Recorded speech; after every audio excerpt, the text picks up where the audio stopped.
박근혜 대통령의 방중 이틀 앞으로 다가왔죠. 남북 관계를 중심으로 대한민국 외교의 명운이 걸려있는 중요한 시기임이 분명한데요. 우리 정치계에서 첫손에 꼽히는 대북통이시죠. 새정치민주연합 한반도 평화안전보장특별위원회 위원장을 맡고 계신 박지원 의원 스튜디오로 모셨습니다. 어서 오십시오. 안녕하세요. 박근혜 대통령 이틀 뒤면 이제 중국으로 방문하게 되는데 탈도 많고 논란이 있었던 열병식 이제 사흘 앞으로 다가오는데 참 고민이 많았던 것 같아요. 근데 의원님께서는 일찌감치 전승절 열병식 참석하시라 권유를 하셨는데 어떤 판단이셨습니까? 그건 당연한 겁니다. 결국 외교라고 하는 것은 우리 국가에 어떻게 이익이 되느냐 하는 것으로 판단해야 됩니다. 예. 우리나라는 거듭 말씀드리지만 지정학적으로 도랑에 든 소입니다. 미국 풀도 먹어야 되고 중국 풀도 먹어야 되는 거예요. 미국 안보나 경제 없이는 안 됩니다. 그런다고 중국 경제 교류 없으면 안 됩니다. 그렇기 때문에 박근혜 대통령은 전승절에 반드시 참석해야 되고 또 열병식 감동적인 외교를 해야 되는 거예요. 네. 가셔서 하셔야 되는 거예요. 그런데 박근혜 대통령이 더 잘한 것은 10월 방미를 앞두고 이례적으로 8월 달에 미국 방문한다. 공개를 했죠. 예, 공개를 했죠. 이걸 두고 우리나라 언론들 또 우리 야당에서도 설왕설래해서 이건 잘한 거다. 대통령께서 대중 외교만 치중하는 게 아니고 우리의 동맹인 미국과 외교를 강화함으로써 균형을 맞춰준 거예요. 우리 국민의 불안을 없애준 거예요. 얼마나 잘하셨어요. 네. 근데 또 일각에서는 균형 외교 참 논리적으로는 좋은 이야기인데 자칫 두 마리 토끼를 다 잃는 것 아니냐 이런 우려가 있거든요. 어떻게 보십니까? 왜 그렇게 부정적으로 봐요? 두 마리 토끼를 다 잡는 그 외교가 더 좋죠. 실제로 그러지 않습니까? 실제로 가능하다. 그렇죠. 중국에서도 만족하고 있고 미국에서도 만족하고 있잖아요.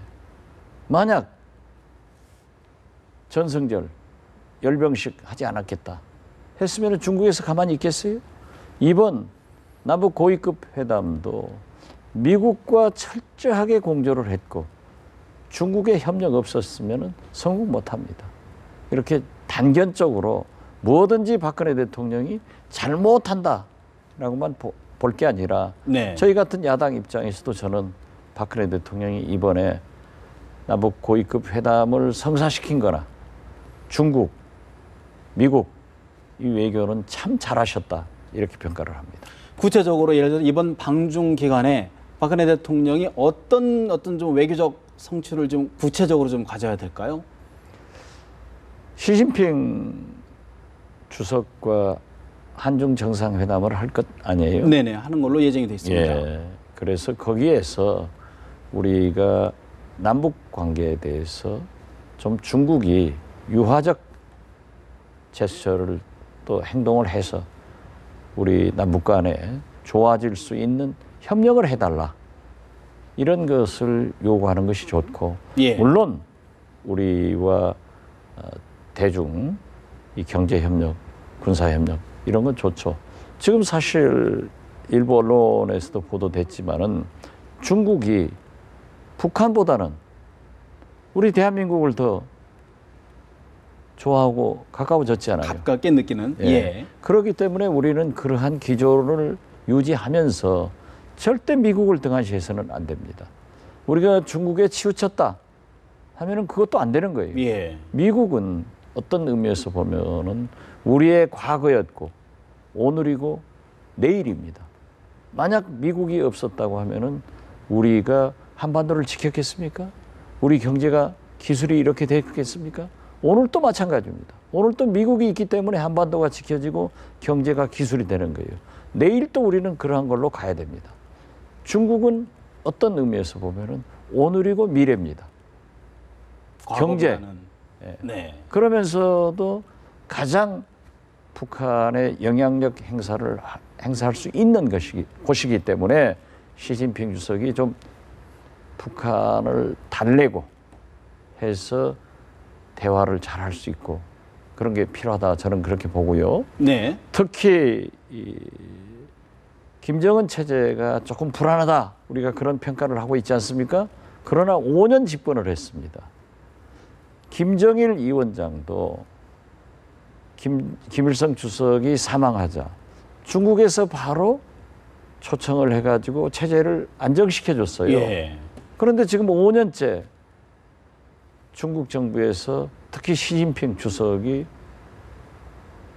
초청을 안 하고. 예. 있어요. 그렇기 때문에 김정은이 푸틴에게 가려고 하니까 또 우리가 하겠다 해놓고 아직 안 하고 있는데, 저는 차제에 우리 박근혜 대통령께서 시진핑 주석에게 북중 정상회담을 해서 이 북한이 조금 더 우리 남북 간의 대화를 하고 핵 문제도 적극적으로 해결할 수 있는 그러한 길로 인도를 해주라 네. 하는 오히려 제안을 하면은 오히려 담대한 제안을 할 필요가 있다. 그렇죠. 그러면 세계 외교 무대에서 역시 대한민국 대통령 박근혜 대통령 잘한다. 이런 평가를 저는 받는다고 생각합니다.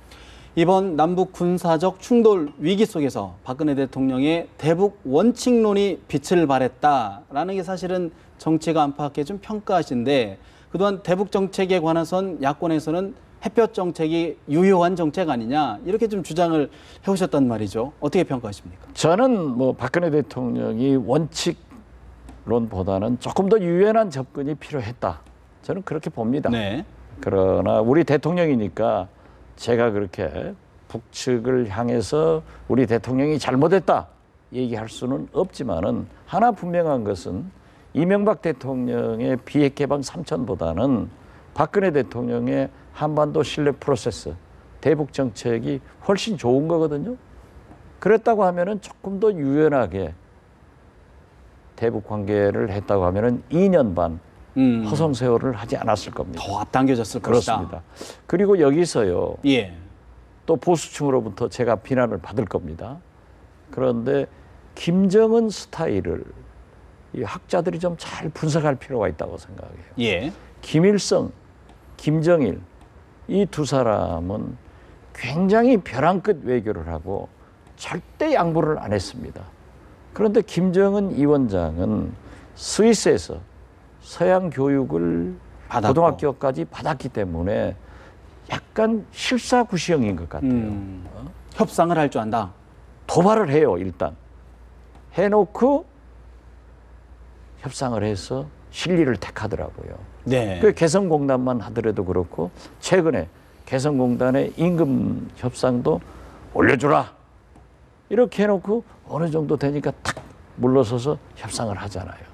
이번 목함 지뢰 사건도 도발을 해놓고 김양건 비서 통해서 대화하자 황병서 제2인자 보내고 김양건 보내서 이 장시간 동안 네. 해가지고 결국 했는데요. 저는 여기서 주목할 필요가 있다고 생각합니다. 김정은 위원장의 70년, 금년 이 신년사에 보면 예. 김정은 위원장이 말미에 이런 게 있습니다. 남북관계 개선을 위해서 적극적으로 대화를 하겠다. 예. 고위급 접촉으로 시작해서 부분별 대화를 하겠다. 이게 성공하면은 남북 정상회담도 하겠다. 이런 걸 제안하고 있어요. 공동 합의문과 좀 유사한 내용이군요. 그렇죠. 네. 그래서 우리가 이번 6개 사항을 합의했는데 2항 유감 표명, 3항 확성기 중단, 4항 준전시 상태 중단. 이 세 가지는 이미 실시가 됐어요. 그리고 5항인 이산가족 상봉은 곧 되고 있지 않습니까? 예. 그런데 여기에서 우리가 주시할 것은 6개 합의 사항 중 1항과 6항입니다. 1항을 보면요. 남북관계 개선을 위해서 당국 회담을 빠른 시일 내에 개최하고 여러 분야의 대화와 협상을 진행해 나간다. 네. 그리고 6항에는 다양한 분야에서 민간 교류 협력을 하겠다. 예. 이거 보면은 김정은 위원장의 신년사와 일맥상통한단 말이에요. 네. 그러면서 이번에 합의됐고 김관진 장관이 그래도 한마디 했어요. 하니까는 또 황병서 총정치국장이 맞불을 한마디 또. 하더라고요. 예. 그러면서도 김양건 대남 비서는 유화적 제스처로 얘기하고 또 김정은 이번에 위원장도 굉장히 진전된 얘기를 하잖아요. 네. 또 오늘 아침 보도를 보면은 북측에서 평화자동차 박상국 회장에게 이번 합의를 우리는 절대 깨지 않겠다. 그러니까 신뢰를 가지고 해나가자 하는 걸 보면은 저는 내가 전문적 학자는 아니지만은 네. 여기에 대해서 많은 관심을 가지고 했거든요. 김정은 신년사만 하더라도 제가 한 20페이지 돼요. A4용지. 예. 제가 4번을 읽어봤어요. 했는데 이런 변화가 있다. 그래서 김정은 위원장은 약간 실용적 접근을 하고 있기 때문에 네. 박근혜 대통령께서 손익 개념으로 이러한 것을 하면은 북한이 이익이다. 네. 안 하면 손해다 하는 것으로 좀 접근을 하면서 사실 과거하고 달리 우리 정부와 북한 입장이 바뀌었어요. 예. 북한은 전략적 접근을 하고 이번 이 합의사항 때도요. 출구 전략을 쓰더라고요. 그런데 우리는 오히려 전술적 접근을 하고 입구 전략에서 강력했단 말이에요. 그런데 북한은 과거 제 경험으로 보더라도 이렇게 회담을 진전하다가 보면은 이걸 양보하면은 우리가 이렇게 하겠다라고 네. 했더니 연평해전도 사실상 서면으로 사과를 했잖아요. 아까 상당히 말씀하셨던 실익을 추구하는 그렇습니다. 스타일이다. 예. 금강산 네. 관광 박왕자 씨 피살 사건만 하더라도 처음에는 절대 우리가 안 했다. 뭐 딱 부인하다가 나중에 실질적으로 우발적 사고로 잘못됐다고 사과를 하지 않습니까? 네. 그러니까 우리 정부에서 대통령께서 지시를 할 때 통일부에서도 너무 입구 전략에 전술적으로 하지 마라 이겁니다. 예. 그래서 출구 크게 보고 이 과정 이 얘기한 대로 협상을 진행해 나가면서 해결하는 방법으로 하는 게 좋다. 그렇다 저는 그렇게 그러면 봅니다. 지금 북한 입장에서는 뭔가 실익을 구한다, 찾고 있다 그러면 지금 우리 남한 정부가 북한에 당장 줄 수 있는 것들, 접근해 나갈 수 있는 실익이 어떤 부분이 있을까요? 지금 우리 정부는요. 네. 이미 북한에 제안하기를 당신들이 대화의 테이블에 나오면은 5.24, 금강산, 개성, 관광 이런 문제를 협의하겠다 했어요. 네. 그런데 제가 작년도에 김양건 비서나 원동현 부부장 이번에 이호 여사께서 방북하셨을 때 그 관계자들한테 얘기 들어보면은 이명박 대통령 때는 만나자고 해서 만나면 싸우더라도 만났다 이거예요. 그런데 박근혜 정부에서는 말로는 한반도 실력 프로세스라고 진전된다고 하면서 네. 자꾸 나오라 하는데 조건을 붙이더라. 오히려. 예, 그러니까 안 만나고 우리는 2년 반 박근혜 대통령 임기 남았지만 상대 안 하겠다. 이렇게 강경하다가 다시 실사구시 접근을 했는데 그런 거 보면은 저는 네. 대화 테이블에 나와서 잘 얘기하다 보면은 5.24, 금강산 관광 같은 것은 우리가 해줘야 됩니다. 이것이 윈윈하는 거예요. 우리 경제 발전도 되고 북한도 이익되는 거예요. 박근혜 대통령의 창조 경제는 어떤 의미에서 보면은 북한에서 찾는 게 훨씬 성공적이다. 저는 그렇게 보는데요. 이러한 과정에서 우리가 천안함 네. 또는 목함 칠해 이런 것에 대한 사실을 인정해라. 또 사과해라. 재발 방지해라. 네. 하는 문제를 이 과정에서 접근을 하면은 저는 잘 되지 않을까. 그거 안 해주면 안 하면 되는 거예요. 네. 어쨌든 박근혜 대통령의 원칙론이 좀 더 유연하게 접근하면 더 큰 진전을 이룰 수 있다. 원칙론 그거 뭐 별로 안 먹혀요. 안 먹힌다. 네, 저는 그렇게 봐요. 네, 알겠습니다. 그러나 네. 박근혜 대통령의 원칙론이 우리 국민한테 네. 특히 보수층한테는 굉장히 어필됐죠. 그렇지만 그걸 우리가 네. 북한과 싸워서 우리가 좋을 게 뭐 있습니까? 이번도 뭐 확성기 대 확성기, 네. 포격 대 포격하니까 우리 주식시장 코스닥 시장에서 뭐 십몇 조 날아가 버렸잖아요.